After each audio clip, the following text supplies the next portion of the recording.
باخر الليل كنت اقلب التيك توك وصاير يطلع لي مقاطع كثار المطعم اسمه مطاعم الذود. مطعم يقولون يضبط لحمة الحاشية المكموت غير شكل والذبايح اللي يجيبهن صغيرات، وعلى طول طلبته. تجربتنا اليوم من مطاعم الذود. يا ساتر، هذه التحفة الفنية اللي انا شفتها. يا هماية، قبل ما تنوي تاكل يموع بثمك.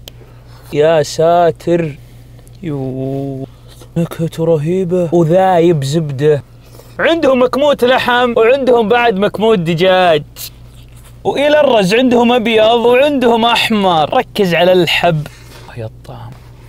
هذا لا قالوا لك عنه مطبوخ بحب يا ولدي، لا وركزوا على اللون. سمعت أقوال يقولون تجي عندهم لازم تاخذ السمطرة، عصرة ليمون، سلطة، قطعة دجاج، جرب الأبيض، نثري. هذه اسمه حار نار، الله يستر.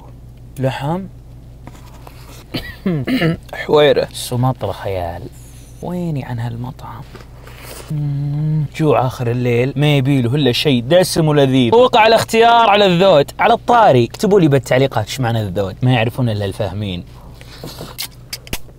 الحمد لله مطاعم الذود يقول لك ترانا صرنا نفتح 24 ساعة، ومتى ما اشتهيت الطبخ اللذيذ دجاج أو لحم ترانا ندلعك. وعلى توصيتي خذ مكموت لحم مع رز أحمر، صدق أنت بتدعي لي. وترى يوم الخميس والجمعة مسوين خصم 30% على تطبيقهم، حط استلام من الفرع وتراهم موجودين على تطبيقات التوصيل كلهن، ومغطين جميع مناطق الرياض. يستاهل التجربة.